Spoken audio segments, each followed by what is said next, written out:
I just unboxed this workstation. I guess it's very easy to assemble the overall parts, especially the screw. Mostly I just use the tools that they provide.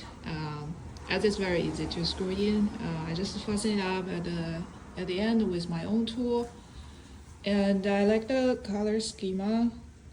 It's quite similar to my DeWalt system. So I really satisfied with the workstation, so I can really push it everywhere where I have a project.